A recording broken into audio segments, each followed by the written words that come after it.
Hello and welcome to the Juggling podcast for July 2021.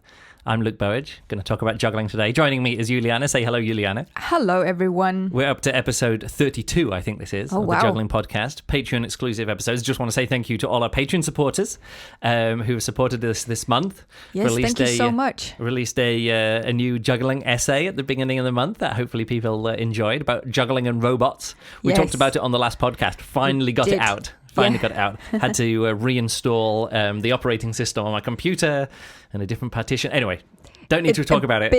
Big process. But what a ball ache for this video. We've got I've been showing some more international juggler clips, which hopefully people enjoy. We'll do a live stream about that later on. I shared the video that we were working on of my juggling act, the Beat Train juggling act with an introduction. That's exclusive for this week for the juggling not podcast supporters, the Patreon supporters for us here. Yeah. So you can check out. We made 2 vlogs about that. So now you're going to watch it as a series. And next week I'll release all 3 of them publicly as well, not just for Patreon people, but check it out exclusively if you want to. The Beat Train, that's the video that me and Juliana spent months working on, and a lot of Patreon money to hire out the catapult training center and lots video. Lots of practicing camera work. Yep. Lots of practicing. Lots of work went into that, and thank you very much for supporting that. We would definitely not have been able to do that.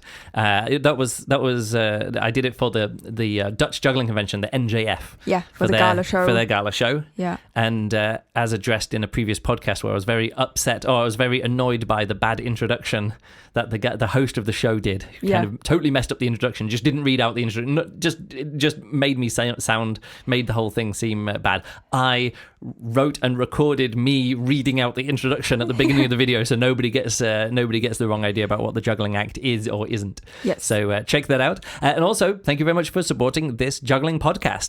To all of our top Patreon supporters, including Andreas, who sent us some. He supported us the level where he can suggest a show topic. Oh, a topic. He suggested. I mentioned them to you before.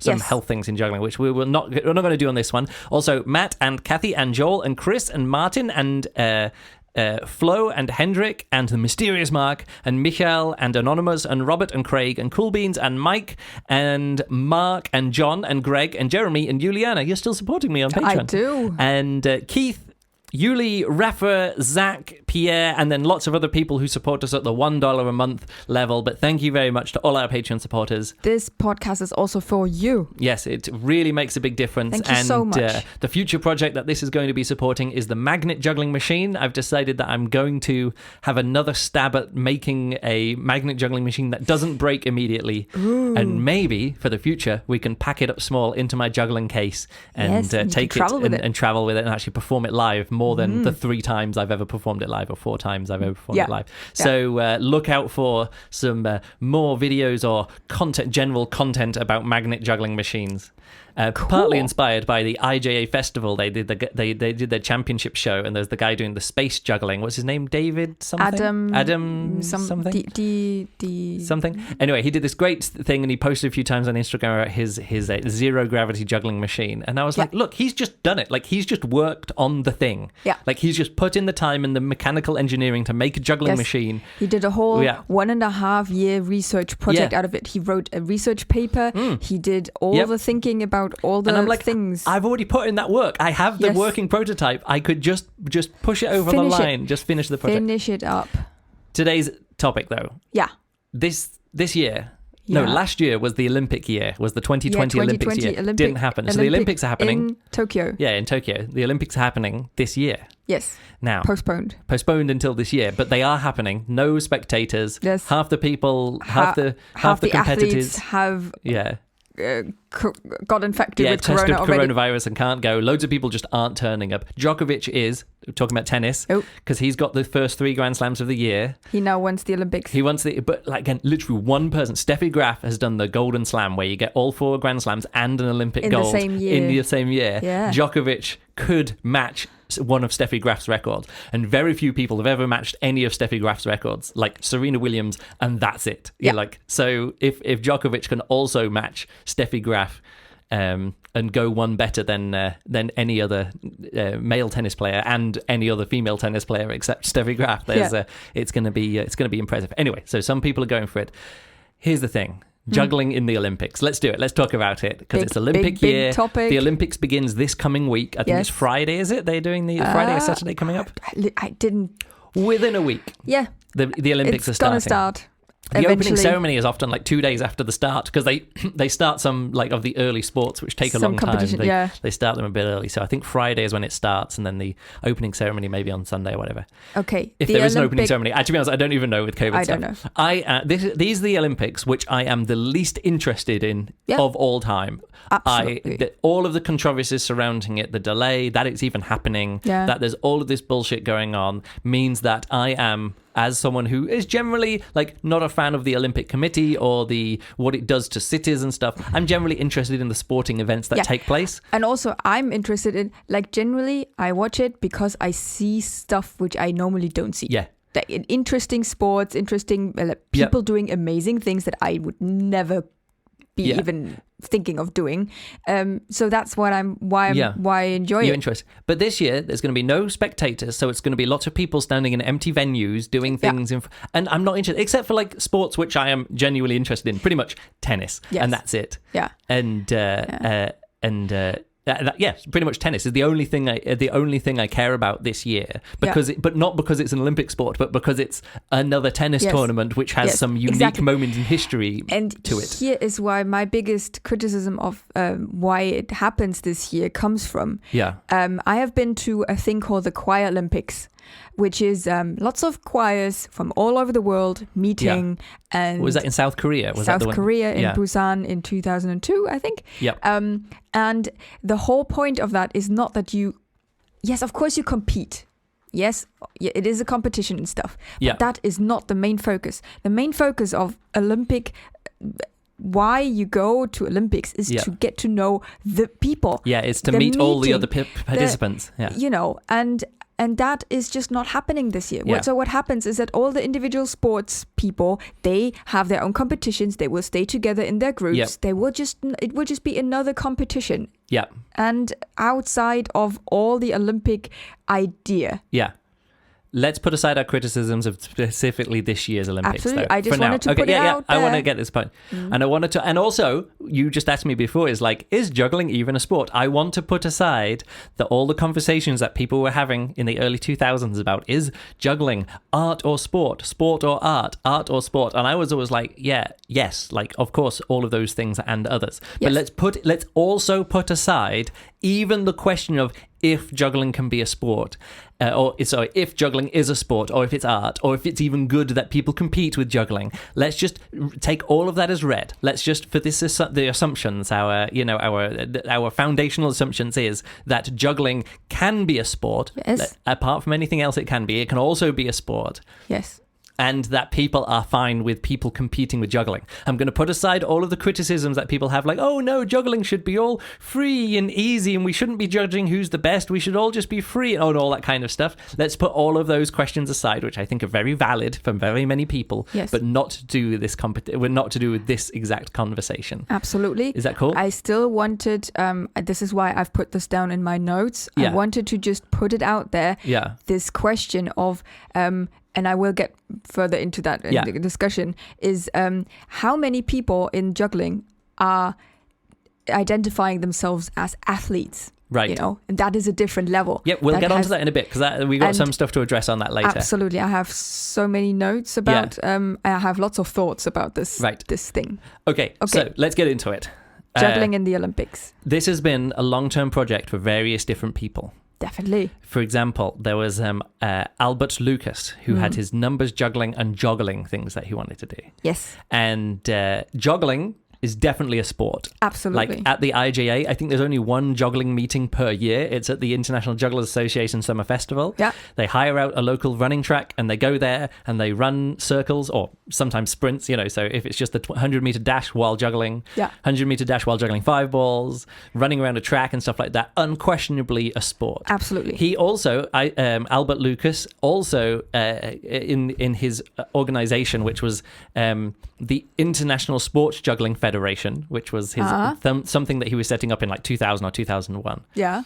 It was about juggling, which was something that he did, and also it was about numbers juggling, which is of course something that he also did. So he set up an organization for. Well, no, he didn't set up an organization. He decided to organize some competitions, which would then be the first competition run by the International Sports Juggling Federation rules. Mm-hmm. There was no federation. Mm-hmm. There was no organization. There was one person who organized one competition and had some logo made, and that was it. And he called his thing a sports federation, a juggling federation. So now this is one of my biggest questions about all of these things. I'm still doing the history bit. I know. Okay. But I want to insert this here just for people to get that in their mind, maybe do some research.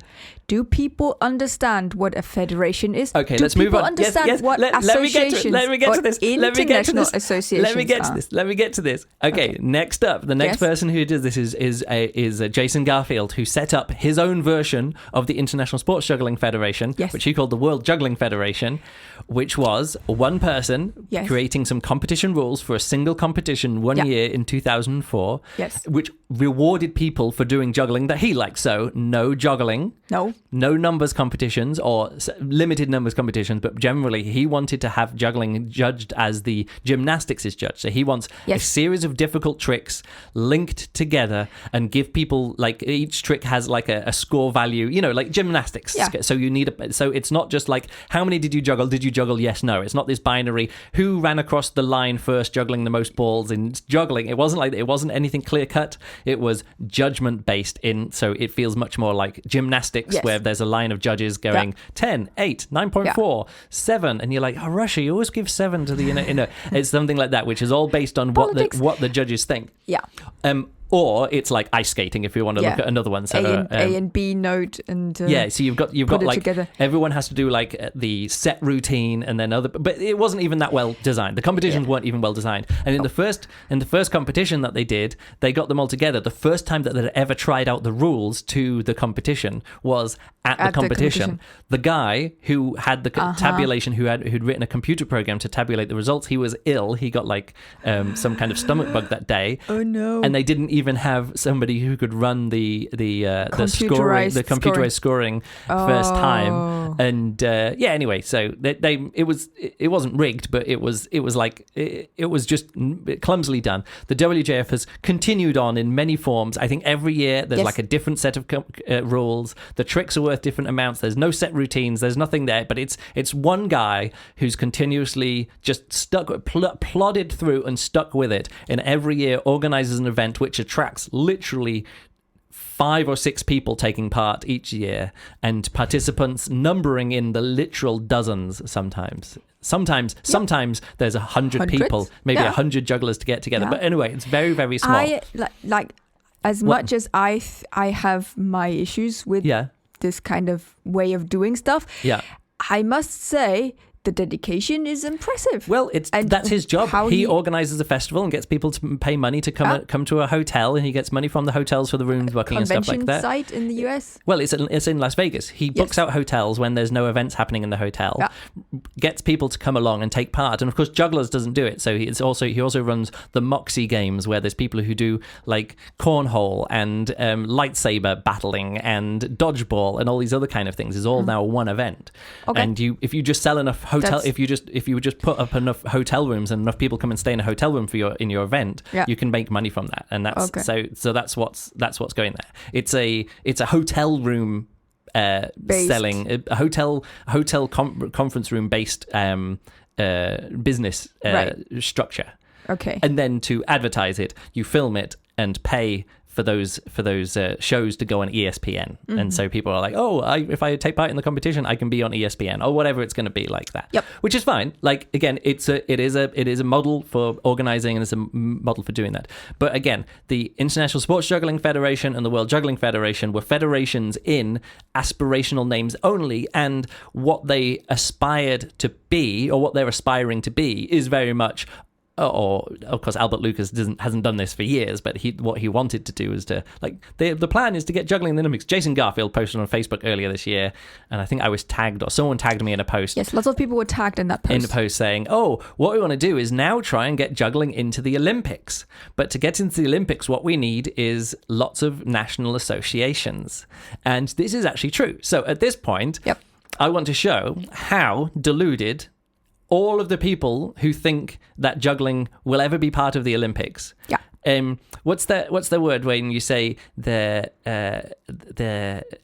desire is well beyond their grasp, or whatever it is, sort of like what people think needs to be done to make juggling into Olympic sport is so far beyond not just where juggling is, not where just juggling can be, because it could be an Olympic sport. It could grow to that size to be an Olympic sport. It could get all together all the things that could be needed to go in an Olympic sport. But here's the thing. Who is going to do that work? Because I tell you something, Jason Garfield is not able to do that work because it can't be done by one person who sets up a vanity project, which is a juggling competition which rewards jugglers who juggle like him but slightly better or sometimes slightly worse. There are some of these points that you just brought up, which came up on my research. Yeah, of course. Anybody, all the thing is, the time. And this is the thing, anybody who does even 5 to 10 minutes worth of research into what it takes to become an Olympic sport will immediately go, it's not that there is, like, juggling can never be there, but there is no point in even entertaining the idea at the moment unless somebody says, I'm going to put in place a 30-year plan, and also I have $100 million now in current funding. I've got $100 million and 30 years, and at that rate, we're going to get juggling into the Olympics. Yes. If that's your plan, if you've got $100 million and 30 years, I'll be like, great, I'll even help you. I'll even get behind you to try and get juggling in the Olympics. Yeah. Now, people may go, Luke, you're a bit of a killjoy. What do you know? What I know is that I run Fight Night Combat, which runs to about 60, in non-corona times. Yeah. It was running at about 60 tournaments per year and about 1,500 participants per year. Yeah. In other words, the biggest juggling competition format worldwide ever. Yes. There has never been a juggling competition format which is more successful or more people, like, successful in terms of long running participants. Of course, the WJF and the IGA numbers competitions they've been longer running, but they are literally organized by one or two people at events once per year. Like, the WJF is one event per year. The numbers competition at the IGA festival is once per year. The juggling competition at the IGA festival is once per year. And it happens in the United States. And it happens in the United States, only once in the United States. So, and that's the thing with Fight Night Combat, with loads in Europe, quite a lot in North America, South America, Australia, Asia, Africa, and the Middle East. All of these different places have had them. We're talking every continent except Antarctica has now had a fight night. And that can't be said of, well, it actually can be said of the IGA international regional competitions that they do. Yes. No, the IGA. Yes, the IGA IRC. Regional, the IRC, which is the IGA regional competitions, not the international regional competitions. Yes. But yeah, those juggling competitions have been set up. They've also taken place in Asia, in Israel, in Europe, and lots of different places. Yes. But I'm talking about sports juggling here, not a judged artistic competition. Which, again, I'm not knocking the IRC. That's not meaning to exclude it. Yeah. But to just look at it from a different angle. Yeah, so that's what we're talking about here. We're talking about like a competition which doesn't just happen once per year, and that's what I've done. And this actually comes from a conversation that happened years and years and years ago.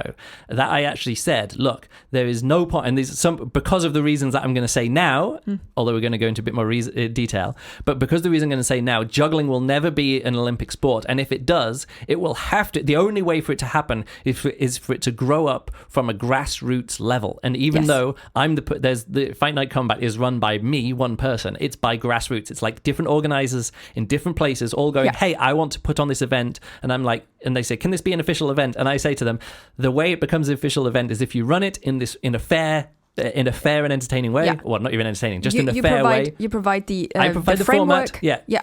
As long as it's close enough to this format. Yeah. And you send me the results. Yeah. It's an official event, and that's easy. You know what I want to say in here is that this is actually a really good example of how the Olympics, like the idea of getting into Olympics works, because you have to put the thing that you try to get into the Olympics, you have to put it into the framework, into the standards. Yeah. And so that's kind of what you're doing. People want to do the events at their events.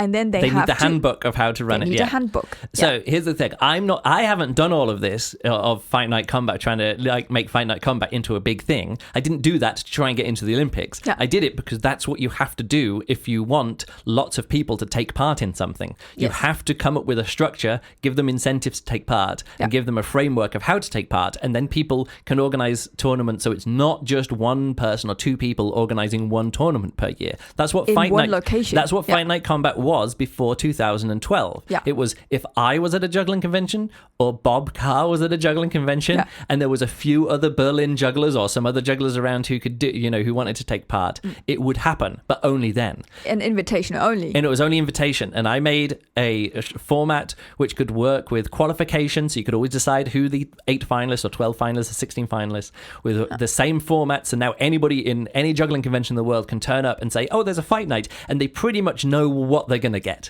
Generally, depending on the size, depending on the how well it's run, but it's going to be the same kind of thing. Yes. And the expectation for the audience is that it's the same kind of thing. Yeah. That is not the same with that is the same with the IJA numbers competition, but it's only one competition per year. Yeah. But these other competitions don't have that. So let's say you want to add a sporting event to the Olympics. How easy is it to add a new medaling event to the Olympics? Okay, so here we go. I did lots of research on how to get a sport recognized. No. But I don't want to dive into what juggling needs to do. I'm just saying a new sport. Okay, go for it. A new sport. Yeah. So it's a year-long process. No. No, I've got a way easier shortcut. I'm not talking about a new sport. I'm talking about a new event.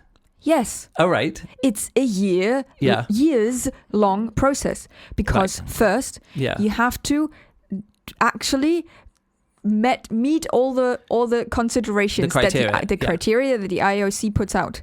Yeah. And then there are literally associations out there whose job it is to help you become recognized as an Olympic sport. And if you get, let's say you do get the provisional recognition. Yeah, no. You're jumping ahead 5 steps here. Let's take it all the way back. I know you've done lots of research, but I very specifically want to talk that it's very easy to get a new sport into the Olympics, or to get a new medal into the Olympics, if it's already an established sport. Okay, so for this year there is BMX freestyle is joining. So freestyle BMX is where you do tricks on BMXs. It's going to have a medal this year at the Olympics. Yeah. It's very easy to get that in because BMX is already a sport. BMX racing is already a sport in the Olympics. Okay. And it's already really easy because the International Cycling Association, the UCI, is the same organization which writes the rules for the Tour de France and all the velodromes and everything's there. It's just another cycling-based It's another cycling-based sport. Yeah. So here we go.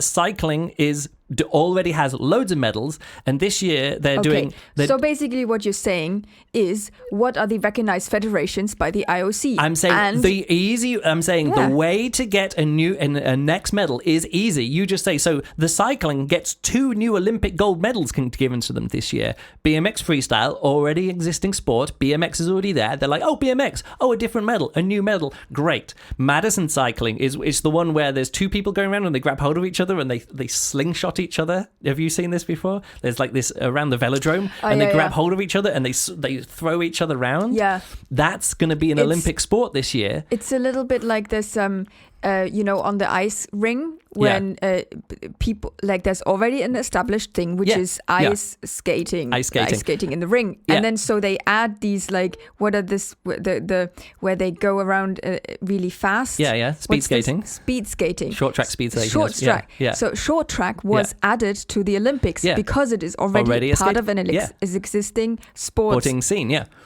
There's also basketball, but not 5-a-side basketball, but 3-a-side basketball is going to be an Olympic sport this year. Why?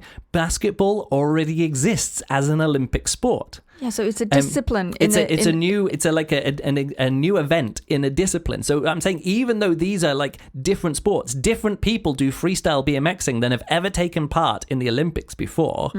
It's quite easy. I would say quite easy, relatively easy to add BMX cycling to it because the UCI has already got loads and loads of events in there. Loads of events in loads of different venues, and they're like, oh, we've got this idea for the new one. BMX is really popular at the moment. BMX freestyle, and the Olympic Committee goes, well, you're already there. You're already running everything. Add the event. Okay, now I understand what you're approaching here. I will have 2 points. Yeah, go for it. The way that juggling could be an event. All right, let's do it. Would be juggling could be part of the athletics because there's already running, there's already marathon running. Okay. So you could add juggling in if you then approach the athletes and say, hey, we have this special event. Yeah. You could try to squeeze that in as an event. Among because you've already got the tracks. Discipline. Yeah, you've already got the tracks there. We could have an interesting it could just be the 3-ball for 800 meters or whatever, and like the 5 balls for 200 meters. Whatever you pick out 2 events that you can have as sports like that. The whole idea is then you don't have to approach the Olympic committee. You're approaching the athletic federation, who is already recognized. Yes, exactly. By the IOC. So let's go through some of these. So we've got juggling. They can glom onto the Athletics Federation. Yes. The other one that comes to my mind is way that you already mentioned is gymnastics. Gymnastics, the women's side already is using a ball, props, and clubs. Yeah. You could approach the gymnastics associations and say, look, we have this side kind of stuff that also is based on that way. Kind of your rules. We can attach it to the rules. I think that is highly unlikely, but because it's attached to a judged artistic competition, rhythmic gymnastics or these other gymnastics things which are judge based. But I think that juggling would look very, very different from the juggling that we clumsy in comparison. Yes. No, but even though what it would have to be is sort of like a set routine, like the vault is one thing. They run down, they do one trick and they finish. And some of these other routines are very short. They're only like 30 seconds long on the bar. And they have like a few things that they have to do in a dismount. And you would definitely have to do it that way. This person is going to juggle a 5-club routine. They are allowed 5 tricks and they have to have a kick-up start and they have to have a cool ending. And with a selection of tricks in there, and you would run through that routine and it would be over, and then you'd go on to the 7-ball event. With gymnastics, with the women's, I think there's 5 events, isn't it? There's floor, double bars, like unequal bars, vault, what's the long one? The beam that they're on, and what's the final one with the floor? Anyway, they've got 5 events, and I think the men have 4 events. It's like a pentathlon. Like different events, and you get points for each one, and they go around in a big circle in the teams. Unfortunately, what's that? All of this is really old. Yes, I know, and it's really established. People compete in these But there is something I want to talk about in decades. a bit like this. So I have another few ways that we can glom juggling onto existing sports federations. Olympic sports federations. Very important that they're already Olympics. Yes. I mentioned before, basketball, 5-a-side basketball, like the normal international but the FIBA, the FIBA, the Federation International Basketball Associations, or whatever it is. The International Federation of Basketball or whatever. I don't know, because they're always in French, aren't they? The Olympic Fédération ones. Internationale Basketball Association. So they've also got 3 versus 3 basketball because they organize because it's more accessible. 3-on-3 is like professionals all play 5-on-5, but generally if you're just doing a pickup game, 3 versus 3 is kind of the level that most people actually play basketball, or even 2-on-2 or 1-on-1. There's a hoop there, let's go for it. It's like lower stakes, like lower numbers of participants needed. How about 1-person basketball? So in other words, basketball freestyle. Add basketball freestyle into the basketball competitions, in the same way that BMX has got BMX freestyle now, and they had racing before. How about basketball, which does mean that no current jugglers will probably do it, because all the actual basketball freestyle people would win.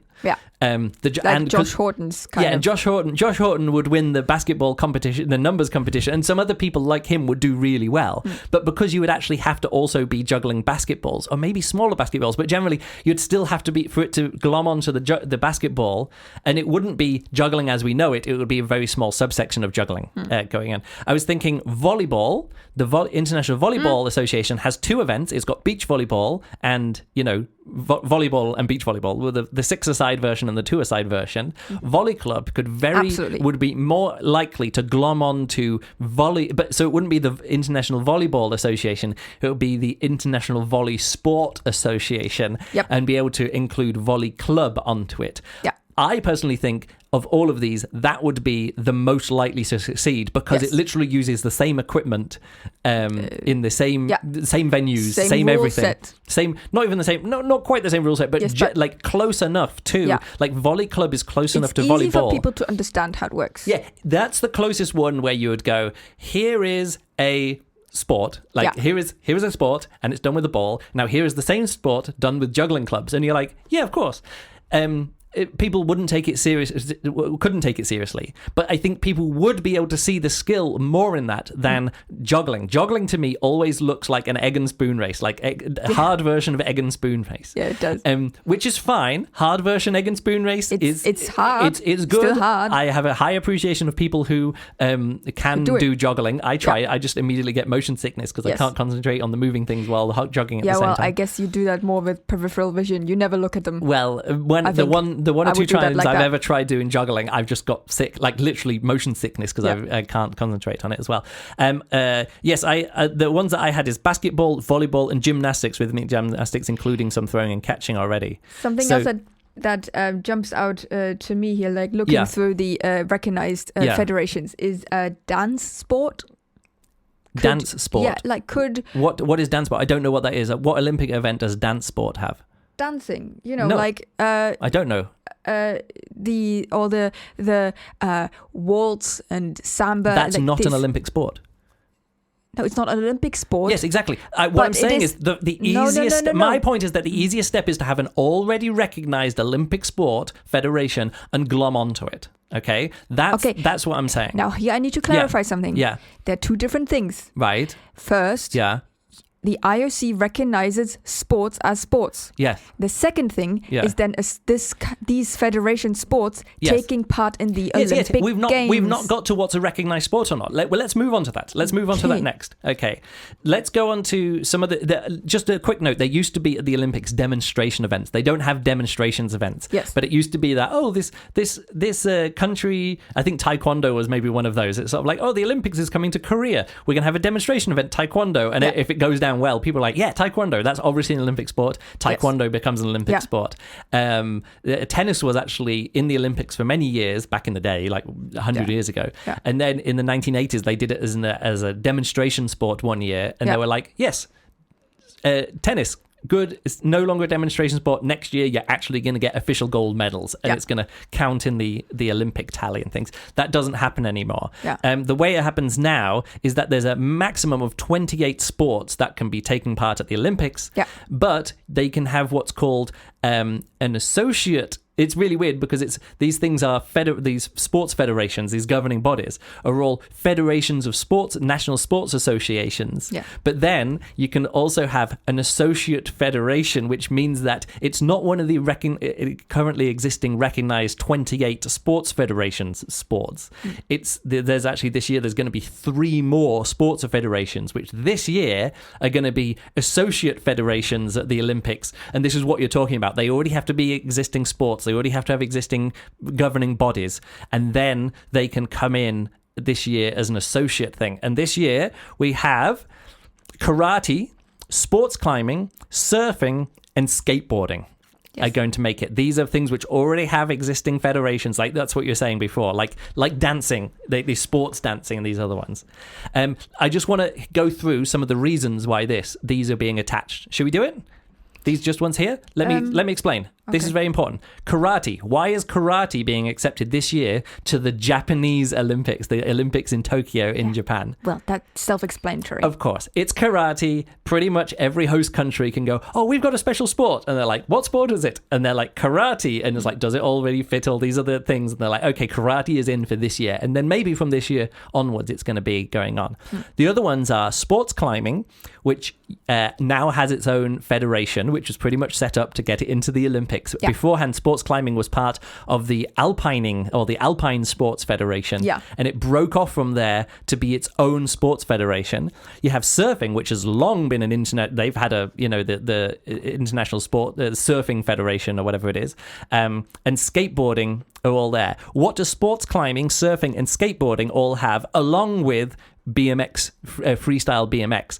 They are all action sports, as we call it now. Okay. Action sports. Now, the reason why the Olympics wants action sports to come in, let's put aside karate for now, but some of these other sports are action sports. The Olympics really wants the Olympics to stay relevant to young people. Yeah. And young people really don't care about velodrome cycling because it's very expensive and it's very difficult to get into. Yeah. Field hockey. Literally, who gives anything about field hockey? There's loads of big sports which take a lot of organization, a lot of space, big teams, and to get successful at these things, team sports are very difficult to organize because you have to have team selections and organize. What the Olympics wants is action sports where individual people can excel, and that's what happened with snowboarding at the Olympics. I was just about to say that. Yeah, go for it. Talk about it.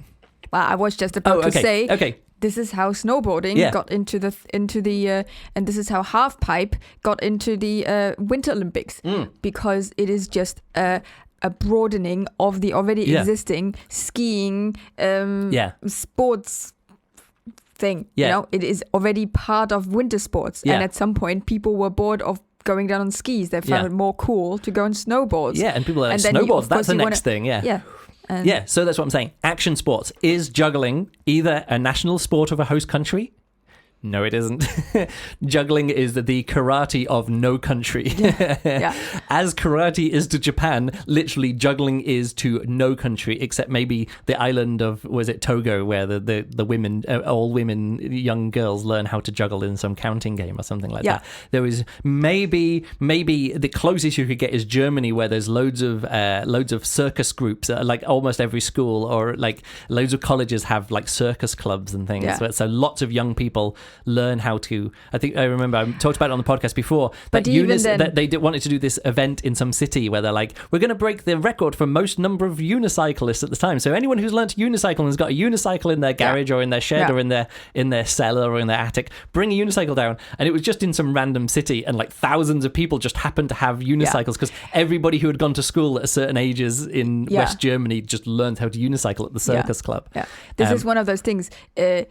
Even if unicycling is an activity that takes also place at juggling conventions. Yeah, it's not juggling, obviously, but it's part of the circus adjacent skills. Yeah. So you could probably also get unicycling hockey into the hockey subsection. Yes.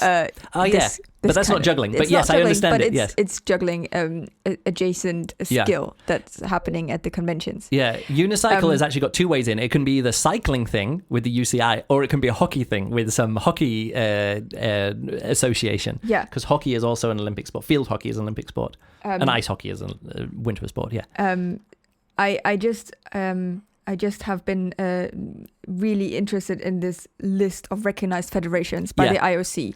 And one thing that I was amazed and surprised by. Yeah. I mean, of course, you have chess on it. Yeah. That's officially recognized. We're not talking about Olympic. We're not talking about the 28 Olympic Federation sports. We're now talking about sports which are recognized by the Olympic Committee as sports. Yes. Okay. This is very important. Let me read out this article that you keep. No. I'm just saying that I'm trying to like get to this point where there are sports which are recognized as sports, but we're like, you keep jumping ahead to this point. But now we're at that point. Jump ahead to it. I now want to clarify it. So one and for all, what I'm talking about. Yes.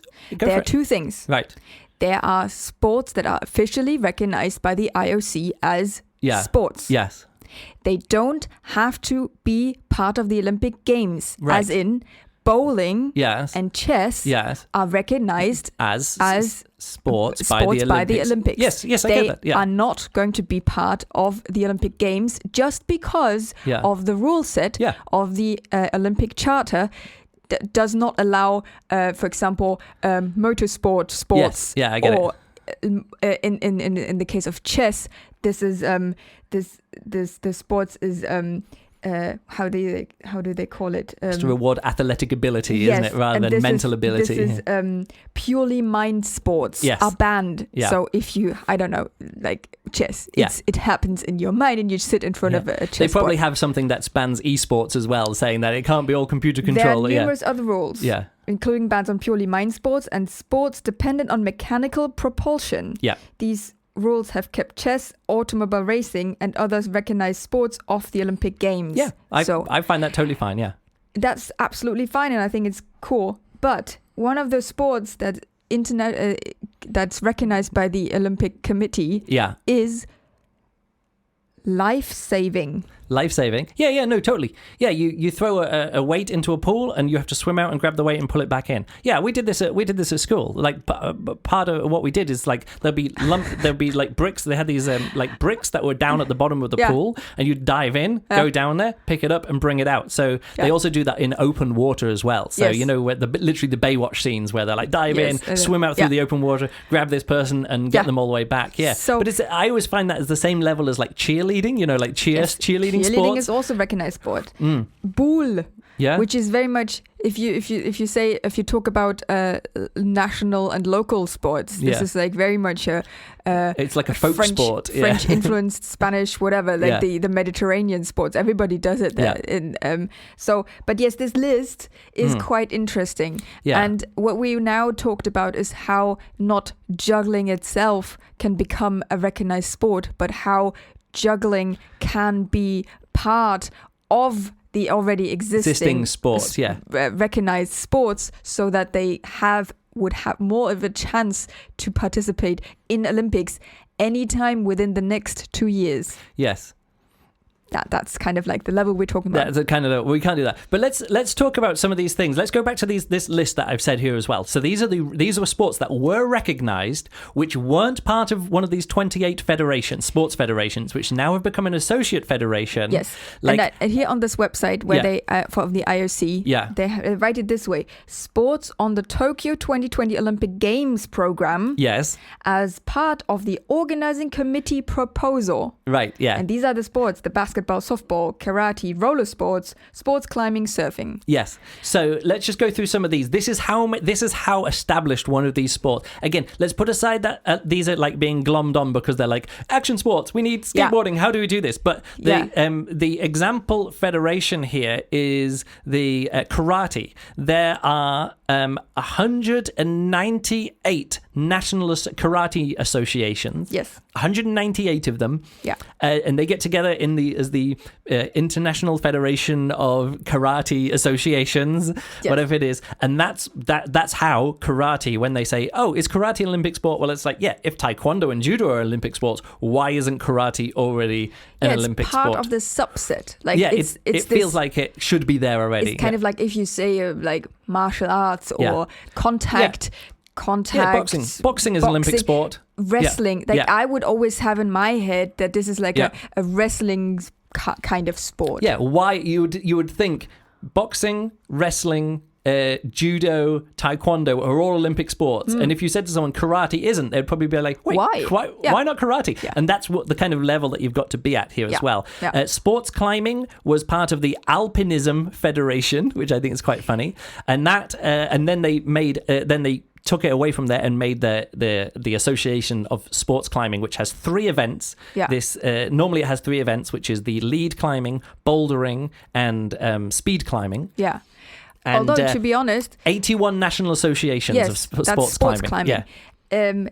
The recognized federations already lists mountaineering and climbing. Yes. So it's already there. Yeah, that was the alpinism one. That's the federation that the sports climbing is then part of. Is a discipline. Then. So 81 surfing, 103 national surfing associations. Yeah. And you're thinking there aren't even 103 countries where there's a coastline which is good for surfing. It doesn't matter. They have enough people there who do it. Yeah. Skating is slightly different because skating already has its world games. It's like one of these every 4 years or every 5 years. They have their own skate world games. Yeah. And it's the Federation Internationale de Roller Sports. So this is the roller sports one. They had only 63 national associations, but at the World Skate Games, they had 193 national teams or nations representing them. Yeah. And this is the world governing body for roller sports, including, it says here, I'm just going to turn my microphone, skateboarding, rink hockey, inline speed skating,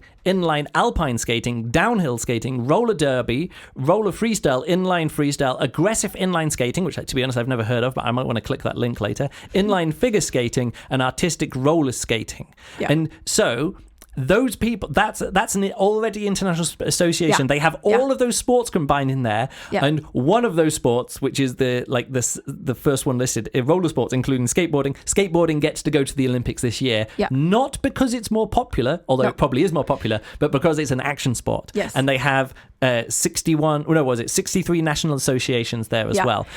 And with these roller skating association, it's kind of like easy to make the transition to the winter sport. Yeah. Like you already have people who do ice skating. Yeah. And in the summer, what are they going to do? What are they doing? Yeah. They go on roller skates. Yeah, of course. Baseball and softball are both back in the Olympics this year, mostly because they actually have a men and this happened with rugby. They're like, rugby is going to be an Olympic sport, and they're like, no, there's no women's competitions, and they're pretty much, once you have a women's scene and a women's competition scene, we'll let you come in. Same thing with baseball and softball. There's now men's baseball and women's baseball and men's softball and women's softball, I think. So they have 141 national associations of baseball. They combine the baseball association with softball associations, strength in numbers, bring them together.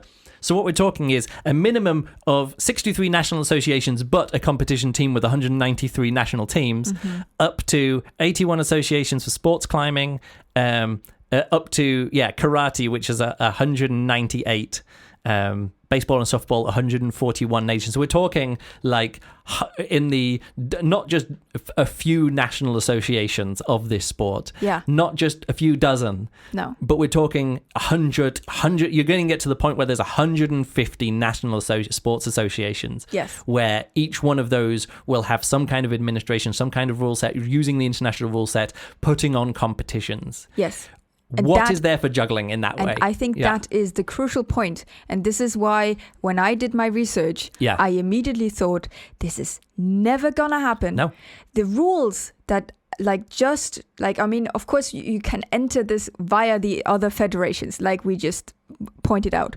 But the rules to put in a sport into this framework is so out of any juggling sphere and what is existing is that by just reading those rules, I say nobody can do it. No, like I say, that's just not 30-year plan and $100 million in the bank right now. You'll need more money than that, but $100 million in the bank right now to start this project, to set up 100, and let's just say 100. You need 100 national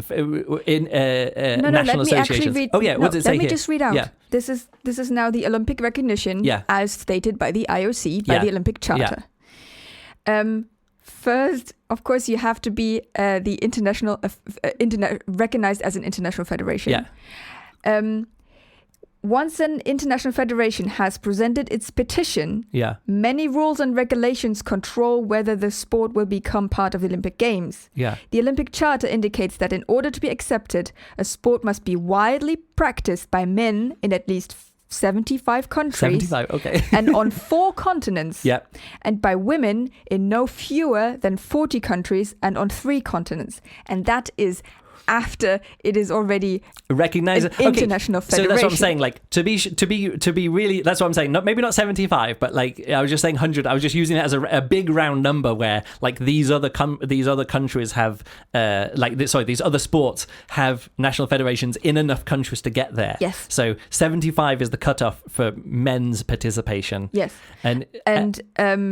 So this, just when you read it, the first step in the process of becoming an Olympic sport is recognition as a sport from the International Olympic Committee. Yeah, of course. Yeah. The IOC requires that the activity have administration by an international non-governmental organization that oversees at least one sport. Once a sport is recognized, it then moves to international sports federation status. Yeah. At that point, the international organization administering the sport must enforce the Olympic movement anti-doping code, including conducting... Never going to happen in juggling. Out of competition Never going to happen in juggling. All this kind of stuff. Yeah.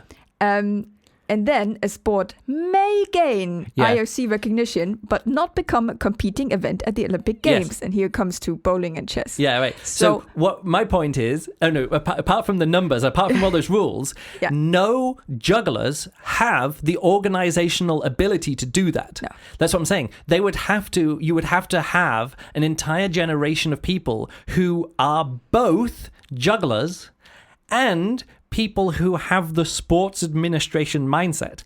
And as somebody who does sports administration, that is very, very few people would ever be able to do this. Yes. Talk about a Patreon stretch goal. If anybody ever wants to give me like a living wage and an operational budget, I could start along that path. But the operational budget would have to be, I need to be paying people in, 75 countries. Yeah. I need to be paying people in 75 countries to also be doing the job that I'm doing in those 75 other countries, running it at the level. And that's just one person in 75 different countries. And the way that this works is that you don't start off by the idea of wanting to go to the Olympics. You have an already existing plane, like international interest in your sport that's already being organized in similar ways, running competition internationally. And then you can start thinking about it. And I have here one more things about this from the recognition and how this is going to, jugglers are going to fail at it. Go. To become a part of the games, the Sports International Federation must apply for admittance by filing a petition establishing its criteria of eligibility to the IOC. The IOC may then admit an activity into the Olympic sports program in one of 3 different ways: as a sport, as a discipline, which is a branch of a sport, or as an event, which is a competition within a discipline. So we have now talked about how all 3 juggling of those things could be an event within a competition within a discipline. That could theoretically be an option. That, in my opinion, is the only option for juggling. Because everything else is too difficult. Requires an international effort, and not just by one person saying, "Oh, I need a team." No, it needs to already be an established thing. And now here I come to we talked about the different examples, and you talked about the karate and the climbing. Right. Yeah, go for it. I now come to my example here, which is the ultimate and flying disc sports. Yeah, so this is something that, like when I said to you, it was like a week ago, wasn't it? I said, this, because sometimes I just spring the juggling podcast topic on Juliane because I'm not sure, like, if it's something about performing, she'll have some opinions, but you don't need to do research. This was one a week ago. I said, the topic for the podcast this week is going to be juggling in the Olympics. Because I pointed out the ultimate, like, there was the... you mentioned it, and Marcus this is so I said, look, you pointed out to me some ultimate frisbee thing. Yes. Or ultimate, which is ultimate, which is a disc. It's like flying disc. It's sports. like flying disc basketball. Well, it's not basketball, but it's like that kind of. You play it on a field. You pass it around. Football. You've got to get it over the line, and other people are trying to block you getting it over the line. So it's like non-contact basketball, rugby kind of ball sport, but with a disc. So you can chuck the disc really long over people's heads. It's played on an American football pitch. Yes. And you said you showed me a video of somebody doing this. Is it Marcus Brownlee, who's like some YouTuber that we watch? Yes. He normally reviews iPhones and things, but he's also playing ultimate frisbee. Yeah, and now they're allowed again to do. Yeah, they're allowed to do it again after a year off because of COVID. And you showed me the video of him and said, "Hey, this is interesting." I said, "Look," I said, "This is what you should do. We're going to do a podcast about juggling in the Olympics. Yeah. This is totally the sport which seems, and I said this just off the top of my head. Yeah. It seems to me to be at the level where it's like on the bubble of being recognized enough, or maybe not enough, to be an Olympic sport, or maybe trying to be an Olympic sport." I did my research.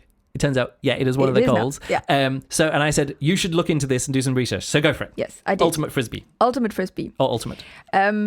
The first thing that pops up on the Wikipedia page is this note saying, recognized by International Olympic Committee, eligible for 2024 Olympics. Yeah, the Los Angeles Olympics, isn't it? So it is a recognized sport by the Olympics, and it is going to be part of the Olympic Games. So both of the things combined. Yeah. So then...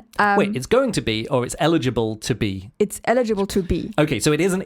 There's no announcements yet. It's not been officially announced or anything. No, well, it's still too far away. Yes. Like they're now, I don't know. They're now announcing, for the. Yeah, the next ones are going to be the 2024 Olympics. No, 2024 is Paris. Sorry, 2028 is Los Angeles. So that's what their goal is. Their goal is for 2028. So they've got a while to go. Yeah. Yes. So the Olympic recognition, flying disc sports, including ultimate frisbee, have been officially recognized by the International Olympic Committee. Right. Disc-based games are played in 58 countries around the world by thousands of athletes. 58 is good. I'm impressed. Here, noting athletes. Athletes, yes. Okay. The World Flying Disc Federation, WFDF, I like the name, said it was honored and humbled by the IOC's decision to grant it full recognition. This is an incredible milestone in the 30-year history of WFDF, it added. So, in August 2nd, 2015, that was the announcement. So, in 2015, they announced they got officially recognized. In 2013, they had already received provisional recognition. Right. Let's just see the time frame here. Yeah. 2013, they got provisional recognition, which means they already had to have in place before that all of the things it could be, So it could be provisionally recognized. That was in 2013. As an Olympic standard sport, but not an Olympic event. Recognized sport by the IOC. So then in 2015, 2 years later, there's always the two-year thing, they got officially recognized. Yeah. And their goal is to participate in the Olympic Games in 2028. Yeah, that's what I'm saying. But they say this is the biggest thing in the 30-year history. That's why, I mean, that's not why, but I'm just saying to get juggling into the Olympics is a 30-year project. Yes. And there is no juggler with the mindset who ever looks at anything more than a year. Like, it's so difficult for them to go, when's the next EJC happening? I don't know. Like, it was a massive step. So, why don't we organise it? Like, we decide 2 years in advance. And 2 years in advance. Like, and now that seems to be the standard for the EJC. But to even think 2 years in advance is a massive feat for any juggler. Like, jugglers are so bad at this. 2 years in advance. And now just to give a background to the WFDF. Yeah. WFDF today represents 66 member associations in 62 countries. Nice. And holds major world championships in ultimate frisbee, beach ultimate, guts, disc golf, don't know what that is. freestyle and field events regularly. Freestyle frisbee. Open. That's kind of juggling. That's kind of juggling. Yeah. Maybe that is. Yeah. Women's and mixed divisions of all age categories. Yeah. So this federation is already an established international federations with lots of associations underneath, right? So, and this was, just to be clear, this was 30 years after the International Federation was established. Yes, that was established in 1985. Okay, so 1985 to 2015, just to get the recognition. Yes. And then 2028, so we're talking 1985 to 2028. It's as old as I am. Yeah. So that like even me saying now for juggling to do this, I said it's a 30-year project. Yeah. That's longer than 30 years. Yes. So then I found something quite interesting by somebody. Like there has been controversy amongst the disc sports. I looked into some of this as well. I thought this was really interesting and too. I thought it was quite interesting. I found two articles, one like a pro opinion and one a counter opinion. And the counter opinion is actually not quite so much of a counter opinion. It actually also agreed, yes, this is the goal. We agree on that. Okay, here it says, to this point, the vision has been clear. Achieve full-fledged status with the Olympics. Inclusion in the 2028 Los Angeles Olympic program is listed as a specific objective in the USAU, whatever, strategic plan. The World Flying Disc Federation community shares this Olympic goal. According to a 2019 survey with nearly 2,000 respondents, 53% of WFDF stakeholders place the Olympics at the top of the priorities moving forward.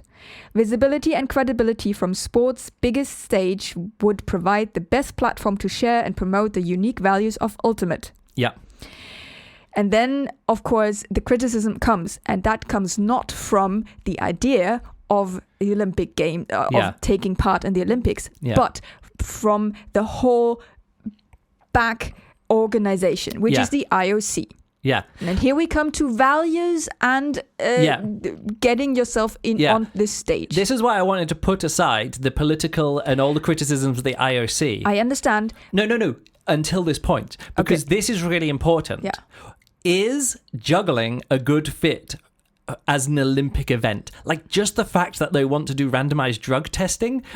Who are the jugglers who want to sign up to that? Well, then here we come again to the question of, is juggling a sport? You do have a subsection of jugglers who would maybe classify themselves as athletes. Yes.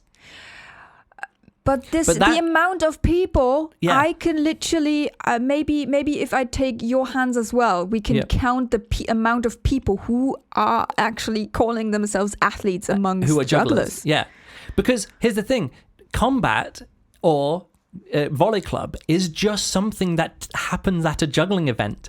And what also happens at juggling events is, if we're talking about doping, like people are drinking and people are smoking and all that kind of stuff. It's just what happens. But of course there will always be people who take things more seriously. Yeah. And there are serious volley club people and they have their own rule events, set and their events and all this kind of stuff. You do always have a section of people who take this very seriously and also in an athletic sense. Yeah. Right? But it's tiny. Yes. In juggling, it's tiny. And here's what I think is not really well thought through by saying what juggling should Olympics. be Olympic, is that you need to look at the Olympics as a political organization. Yes. And you also need to look at the standards it's putting onto the sports. Other people, And what I found out is about the Ultimate, which is a discipline in the flying disc sports. Yes. They don't have referees. Yeah. Isn't that incredible? So they want to keep it that way. So how, like when you do approach something like the Olympic Committee, they have massive amounts of rules and standards that you then need to fit. Your sport needs to be molded into that. Yeah. And it is really difficult to then keep your free spirits, the values of your sport intact. And I think juggling doesn't have that, Oh, Hopefully, people don't think I'm pissing into a bucket. One more thing that comes with this controversy and the counter argument against the Olympic sports, and what this guy is writing: with only a disc required to compete, Ultimate may never realize the merchandise or equipment sponsorship potential of other sports. And here we come. We talked about a lot of times of, for example, would it be somehow feasible to approach Red Bull for sponsorship for combat? We've talked about this quite a lot. And what it comes down to is you need to look at how these companies work. They work by selling sports equipment. This is why action sports is such a big thing. Not partly because buying let's say BMXing or just cycling, the mountain biking, cross-country mountain biking is part of the Olympics. The team, the companies that build the mountain bikes themselves. The equipment. There's like a Trek team, and there's a Canyon team, and there's all these other things like bicycles. that. So of course, it's going to be lots of companies. It's companies taking part, and mountain biking, as two people who now do mountain biking is a rich person's sport. We're not rich, just to be clear. No. But it's a more expensive sport than you think it's going to be. Yeah. And there's this big you buy bikes, but then there's this big nebulous thing around it of all the other stuff that you need to pay for, and there's massive sports infrastructure just for mountain biking. Like all the ski resorts turn into mountain biking resorts in the summer, and it drives massive parts of tourism industry across the Alps and across all these different places, because people go and they stay in a ski lodge for a week, and they buy the ski passes, and they roll down a mountain day after day.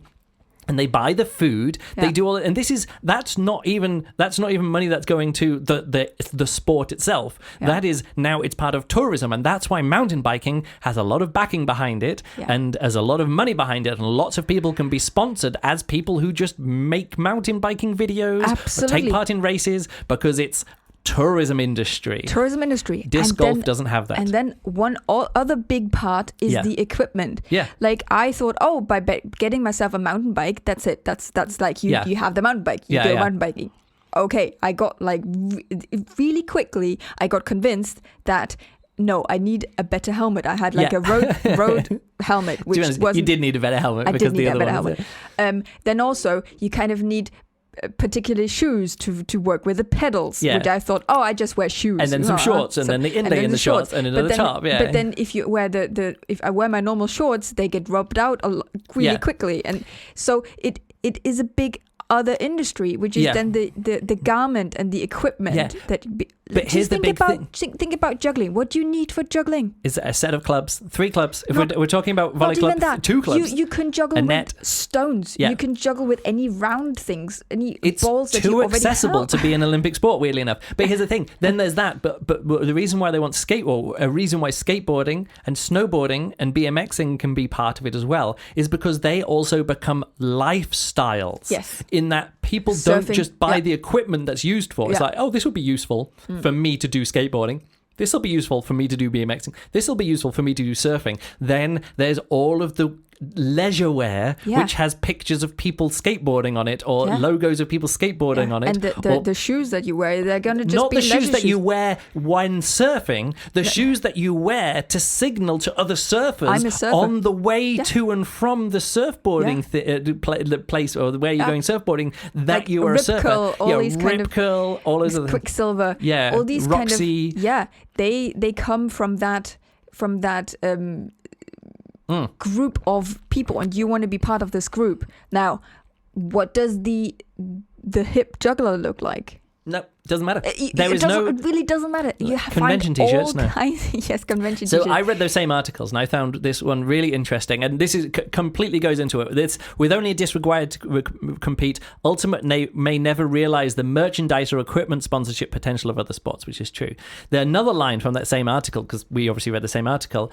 Despite a developing partnership with ESPN, we are still paying to broadcast feature games. So there's no way to make money from the participants of the sport. Yeah. And there's no way, beyond maybe selling tickets to the game at the event itself, there's no way, they're still not making money from television spectators of the games, unlike a lot of sports where, that's where they can make up a lot of money. Yeah. Other things are as well, like tennis makes a lot of its money on the lower levels from betting markets. So the betting shops, betting shops show the challenger level tennis matches in their, they pay to kind be of able like to licensing. Yeah, they license to be able to bet on these sports, which I think is really kind of skeevy in a way. Yeah. But that's what's funding a lot of low level tennis. We had big betting scandals by this one guy. There's a bit of match fixing. Yes, to be honest, I think in tennis it's weird because like, if you can earn more money by doing match fixing than you can by being paid to take part in the sport, that's a real tricky thing. Yes. My point is, all of these sports have some kind of professional scene. Now, there's lots of jugglers, but juggling is a money-losing endeavor for everyone except people who do juggling shows like I do, like who get paid to perform on stage or do workshops. And here we come back to the question of juggling as a sport question. Even Jason Garfield works as an entertainer with his juggling stuff, and this is where he earns his money. He doesn't earn the money from being an athlete or a professional sports person. This is where it comes back to the entertainment value of juggling, where you then actually make the money. Yeah, you don't make money with people watching the sport. Now, Fight Night is one of the big events now at the EJC and lots of other conventions. Fight Night is on the poster along with like Gala Show and juggling games and Fight Night Combat. Yeah, maybe a handful of people, even if who would go to a juggling convention just to play the combat. Yeah. Now, the way that I funded the end of year finals for Fight Night Combat, where I actually pay for people's travel if they want travel money, I've done it. Yeah. And normally we get a few people from Berlin to come along and watch Jochen win again.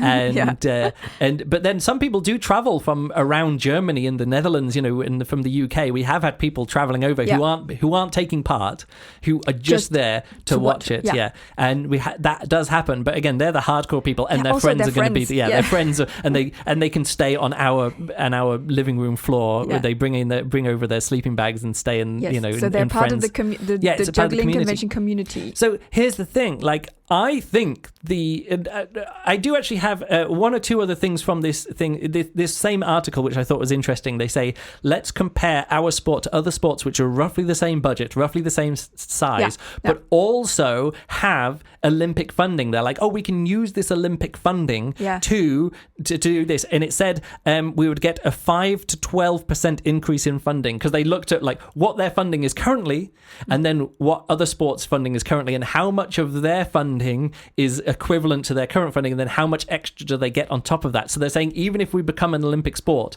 and we are participating in the Olympic Games, the funding available for sports in the Olympic Games would be about 5 to 12% of our current budget. So it's not just becoming an Olympic sport. And they were comparing disc golf, not disc golf, ultimate frisbee, another frisbee thing. To that, they said, look, we're not even going to get more money by doing this, just for like funding from a national sports body. There's another article that I looked at, which was it was a Vice article.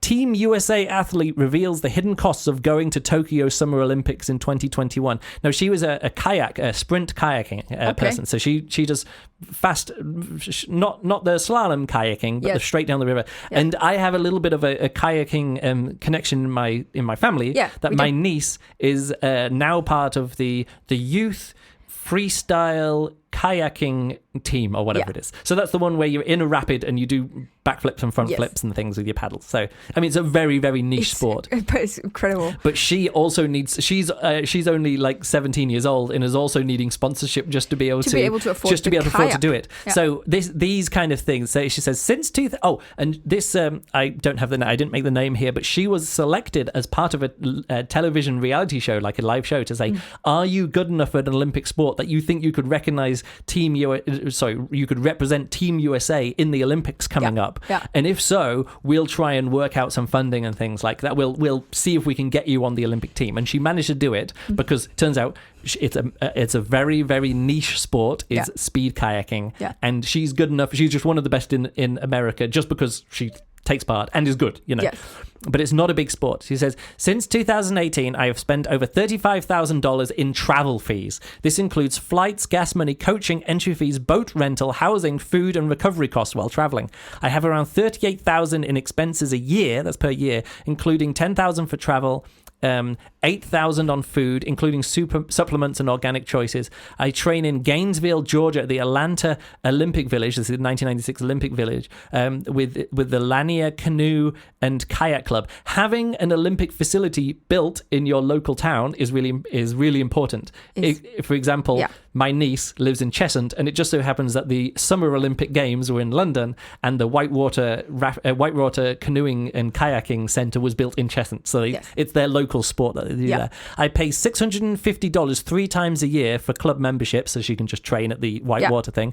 My personal kayak boat I bought used cost $2,000. A new Sprint kayak boat would cost up to $4,000. A paddle costs $400 new and around $200 if used. If I rent a boat for an international race, it costs $250 to $300 per event.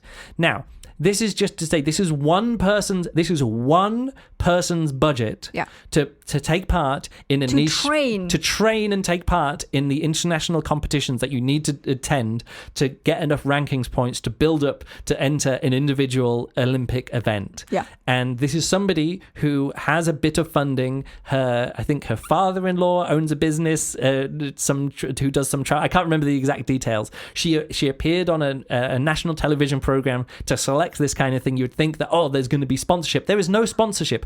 There is no sponsorship at all, just because you happen to be on an Olympic team to go to the Olympics. If you're a sprint kayak, like there isn't, you're not going to become a Red Bull athlete because of this and train at the Red Bull facilities that, you know, the snowboarders and the BMXers and the mountain bikers, they have, you know, athlete training centers in Austria and the UK and stuff where you can go along. That's not going to happen for a sprint kayaker who has a budget of $35,000 per year.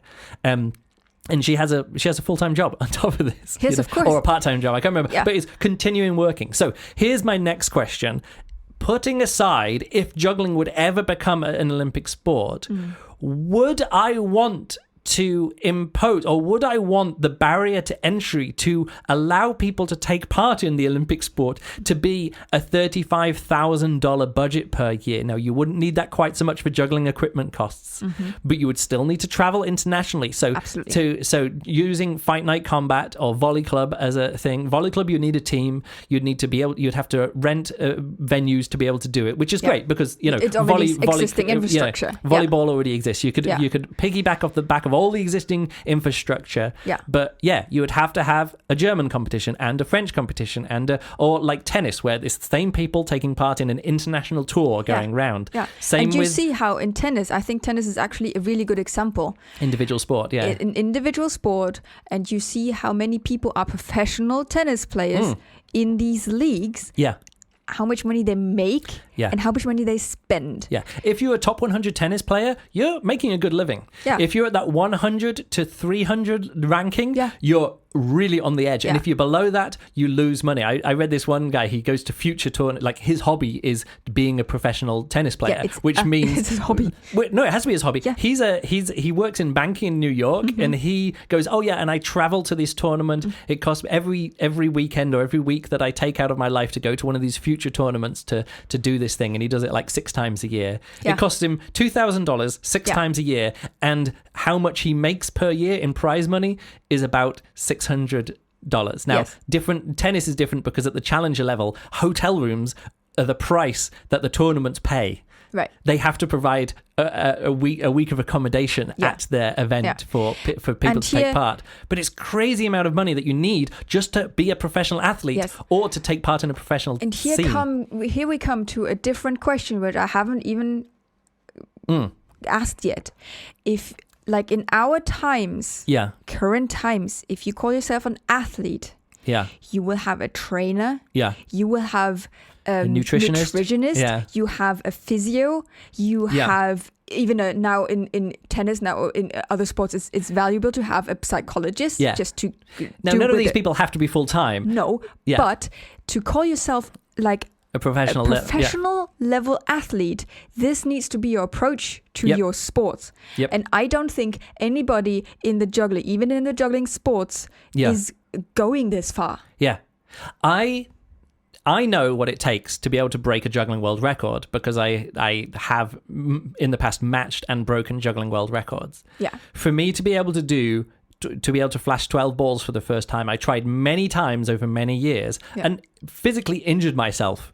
Yes. Like, I pulled muscles in my stomach at the 2003 juggling convention, couldn't juggle for like 3 or 4 weeks afterwards because I pulled muscles. And it was only later on when I was doing like 6 to 8 hours worth of acrobatics training per day that my body got into a strong enough position that I managed to be able to flash 12 balls just to be able to, not that my body could do it, but that I could train long enough to actually improve any skills without physically hurting myself. Yeah.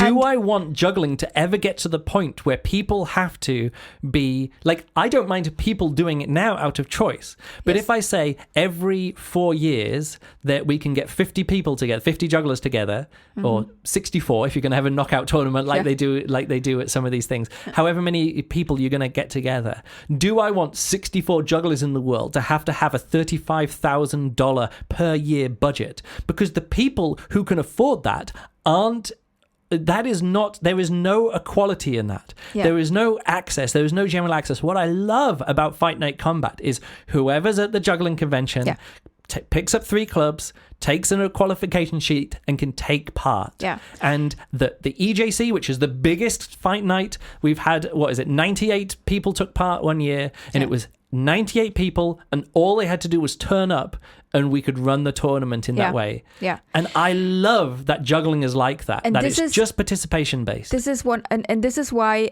you can't keep away politics. Yes. And you can't look at this idea and the project without thinking about equality, equity, racism. Yeah. And you can't just look at how you can afford, how you can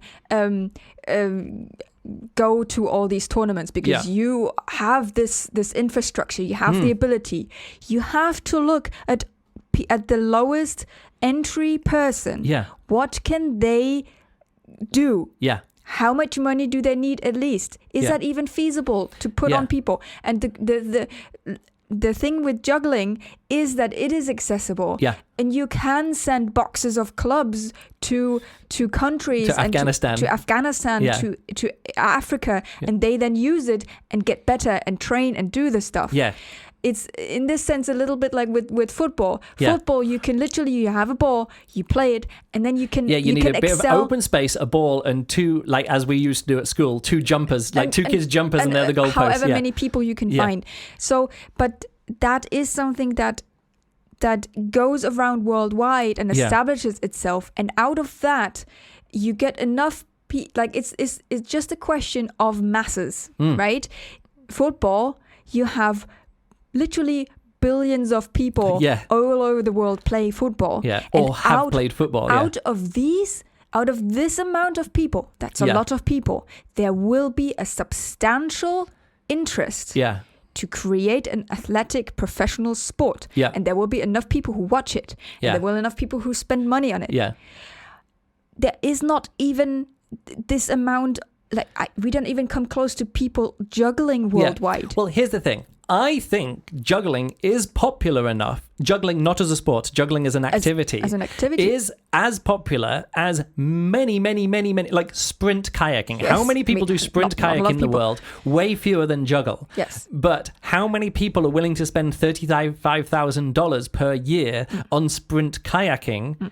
They will do that because it's an Olympic sport. The only reason why this woman was putting in this money is because she could be selected for the Olympic team and could go to Tokyo and represent her country. Yeah. Now, if that was possible for jugglers, you would get people who would be willing to spend $35,000 per year on becoming a professional juggling athlete in whatever discipline that we're saying, combat or volley club or numbers juggling or some kind of like judging based, more gymnastics based judging where you do a set routine or there's each tricks have a set value or whatever.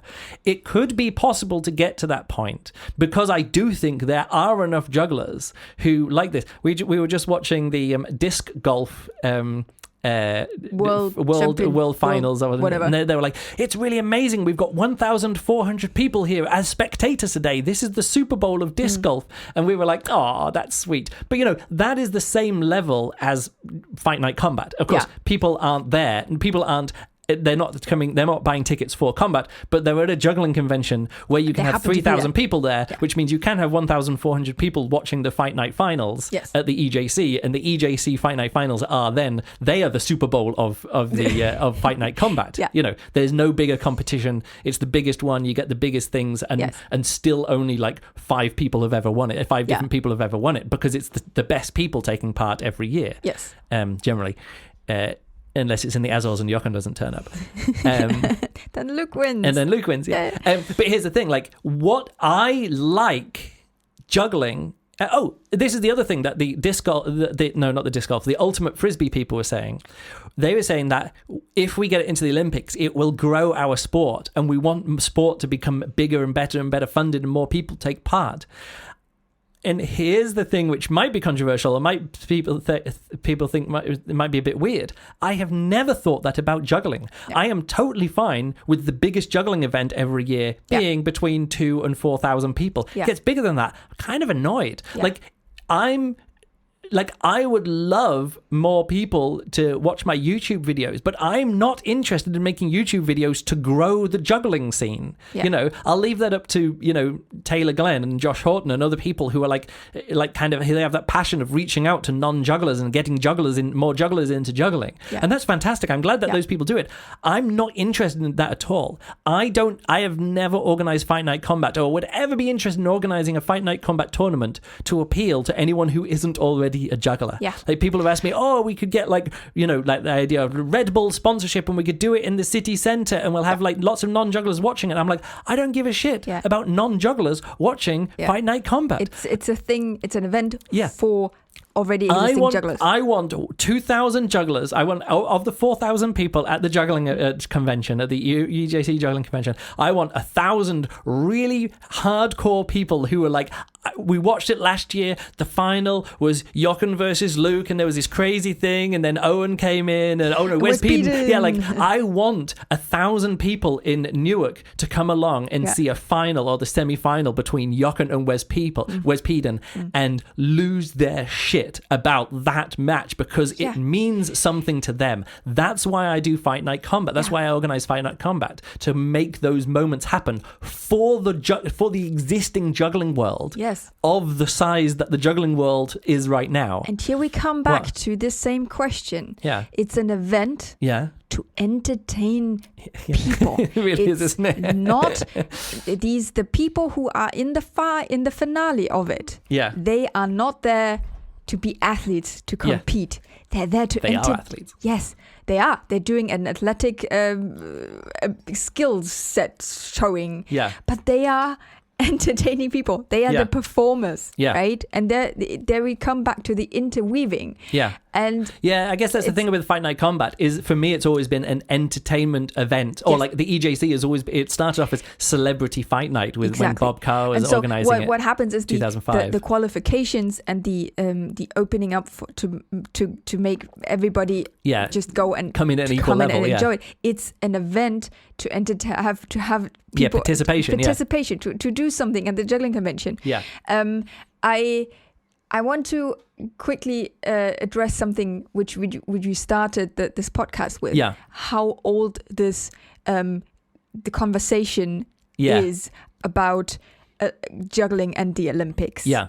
And I found something really interesting by just looking for these keywords and stuff. Oh, you typed in juggling in the Olympics? Yes. And I found this interesting thread that was posted on Juggling Rec. Rec.juggling. Rec.juggling. Yeah. In the 1996. Yeah. And of course, that coming down back to bias and looking, okay, who are the people who are on Juggling Rec, who were on Juggling Rec at that point? Rec.juggling, whatever. And it's of course a self-selected group of people who had access to internet and all. Yeah, it was people who were like me, going to college or university at that point, talking about the Olympics. Let's get into the Olympics. And in this thread, we have the same points coming up. Of course. Like we have them coming up now.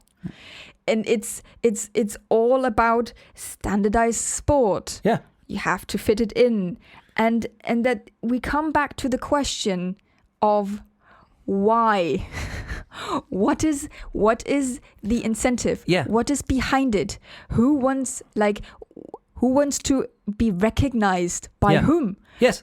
Like, I have no interest in juggling as a sport. No, again, from my own point of view, as someone who organizes the most successful juggling competition format, I'm not interested in this being recognized by anyone. Yeah. Like me, Luke Burridge, recognizing that I've been successful in organizing this is enough for me. Yeah. And I know that's that's a very full of myself. No, but I've put in a lot of work into Fight Night Combat, into the tournament, into all the tournament organization, and work, time, so much money, whatever. And thank you so much to all my Patreon supporters who have allowed me to keep doing this over this last few, although there's been fewer tournaments. But absolutely, but it relies on volunteers, they keep and I'm a volunteer. They keep happening during pandemic times. Well, that's the Russians who do it.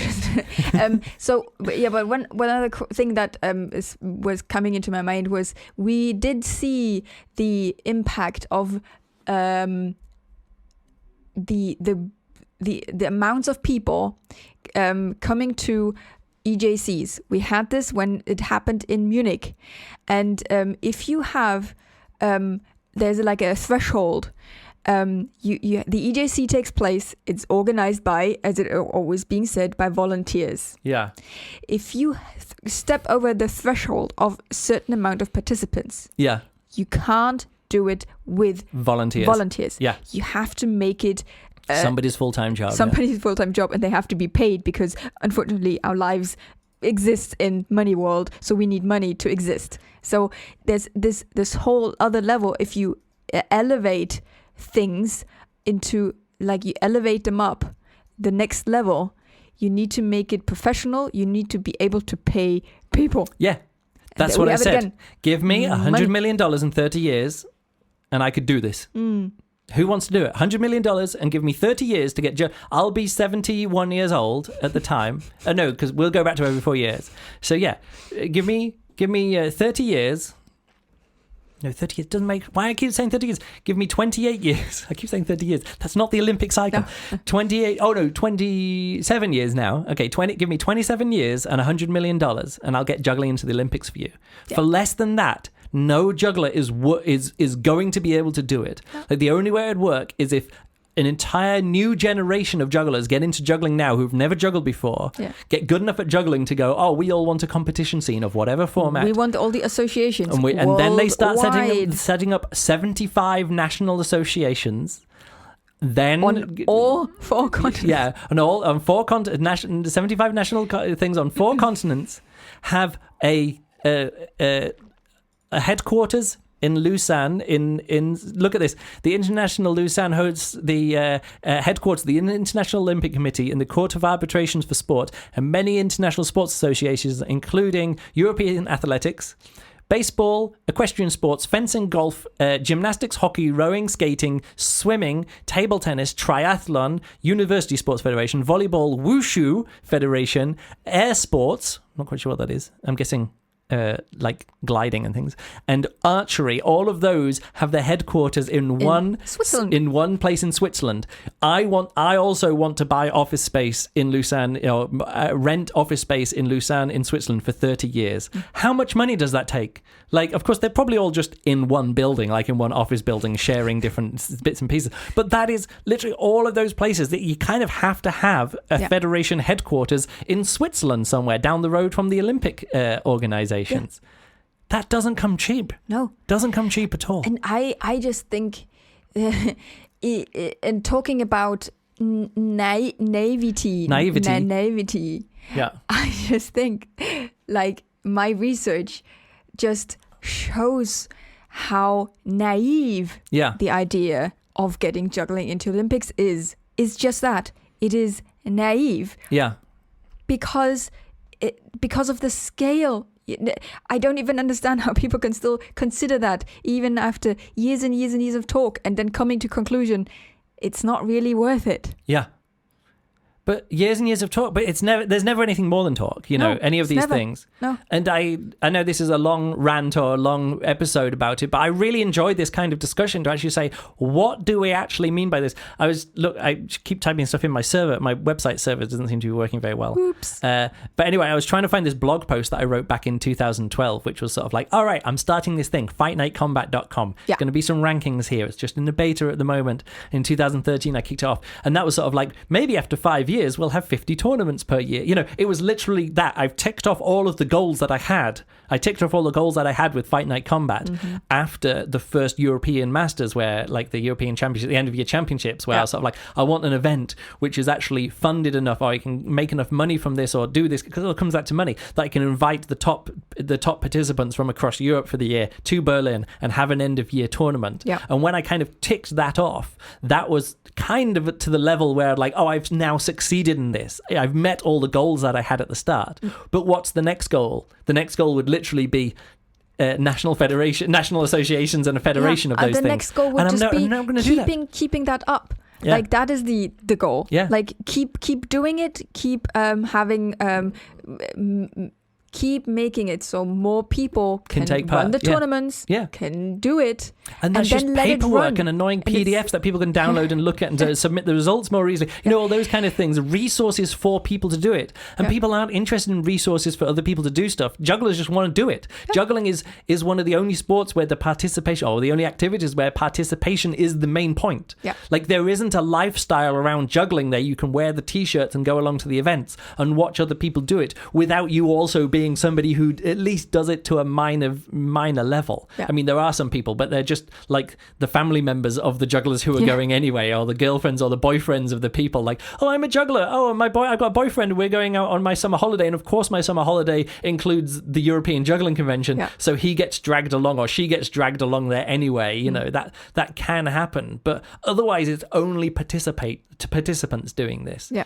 And to get to an international level, like say, talking about diversity and stuff, that disc golf championship, there was 4 indistinguishable white guys with baseball caps on, except one of them had long hair instead of a baseball cap. Yeah. And then the audience was literally just lines and lines of indistinguishable white guys with baseball caps on, and a few women in there. Yeah. Not wearing baseball caps, but it was just like a sea of 1,400 people. 1,200 of them were white guys with baseball caps. Nothing wrong with white guys with baseball caps, but for something to be like an international sport, there has to be more than 2 fight nights in the whole of the continent of Africa in the last 10 years. Yeah. There has to be like more in Asia, more whatever like that. Know, and I would love, if someone wants to give me $100 million, I would love to do what Erin Stevens did, which is sort of like she went around. I'm going to do this competition format. I'm going to set it up. I'll be here for the first year. And then from here on, you do it. And then it goes to the next one and goes to the next one and then goes to the next one. I'd love to do that with Fight Night Combat. And I kind of did do that just by me being invited to juggling conventions. Yes. And I organize a fight night. And from then on, like for the Estonian fight night, from then on, they do a fight night. The Russian juggling convention, from then on, they do a fight night.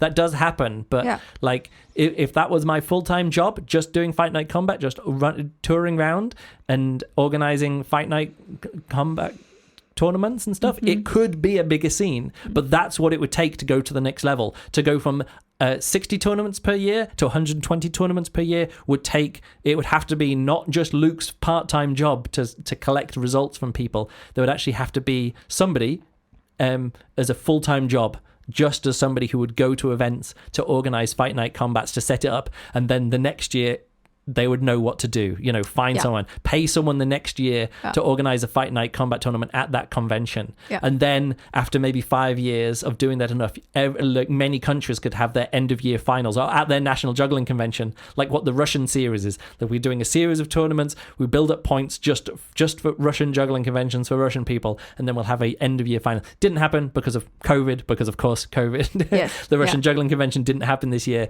but that's the kind of thing that you're looking at really and that'll be another 10 years to get from 60 tournaments per year to maybe 200, and to actually be able to do it where people's main identity as a juggler is Fight Night Combat. Like they can then be invited to conventions to take part in the Fight Night Combat. Not me not as an organizer, but just as a participant. Yes. I think what it comes back down to is that it doesn't take one person to do it. No. It doesn't take a team of people to do it. No. It takes a federation of associations. Actual worldwide federations consisting of associations. Yeah. And here we come to the main point of that. Yeah. They all have to be behind it. Yes. They all have to have the same goal. Yeah. You can't just say, oh, it's my goal. I get a team together. I organize it. This is not how this works. And this is why I found this so interesting with the WFDF. Was that the disc sports federation? Yeah. They conducted a survey amongst their stakeholders, their associations, their participants. Yeah. Do you want to do this? Is this even a thing? Is this an effort? This is like you need the muscles to do that. Yeah. And I mean the muscles as in everybody needs to be behind it. And here it was 53%, which is also quite low. Not so much. Yeah, because really. there's a culture clash between what disc golf is, not disc golf, sorry, ultimate is, where it's all about, mixing genders on the field, and it's all about no referees. They don't have a referee. Yeah. They agree amongst each other. Okay, was this a foul or wasn't it? Yeah, was this a goal or wasn't it? Yeah. And stuff. So as much as you would want to do that as a single person or as a team, it's not a person. It's not how that works. There needs to be associations and then a federation of associations. Yes. And no matter what Jason Garfield says about the World Juggling Federation, I mean, there are international organizations of juggling. There's the North American Juggling Association, which is the IJA. And then there's the EJC, which is the European... The EJA. Sorry, the EJA, which is the European Juggling Association, which his main job is to run the EJC. And a few other things as well. Yeah. But so there are already international structures, there are already international organizations, but two, or maybe there's the Japanese Juggling Association, a few others, but those things aren't sporting associations. And also, and they don't have the time and effort to spend on sport. Also, they don't work together. No, they don't work together. Maybe I don't know about it, but I don't think there's not a lot of working together, So anyway, that's it. I think we've talked enough about this. Yes. Thank you so much to all our Patreon supporters. So this was 2021 edition, why the Olympic Games...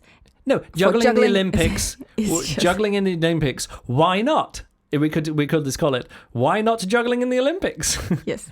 And the reasons are we come back down to the same arguments as in 1996. Yes, pretty much. But juggling is a sport. Let's just say that.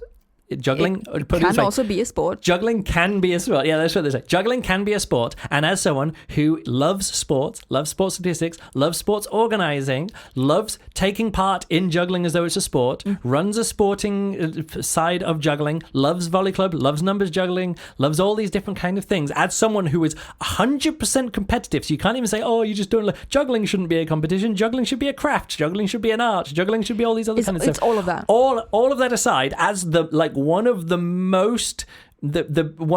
biggest proponents of juggling as sport in the world, me, Luke Burridge, I don't want juggling to be part of the Olympics. I wouldn't want it to be in the future. I don't think it's a good idea. I think it's delusional for anyone to think it's a good idea, and also it's not possible. So literally I am negative about it on almost every level, despite loving Fight Night Combat to be a bigger thing. But I only want it to be a bigger thing because I want more people to have taken part in it and had fun taking part in it. Yes. And I want more people at juggling conventions and festivals and events to watch it and have that fun. I want also jugglers to have a juggling version of what I feel when I watch a tennis match, or what a nation feels when they're watching, England versus Italy or England versus Germany in the football. What do people feel when they're looking at that? I think those are valid, interesting emotions for people to feel as a sports spectator, as a sports fan.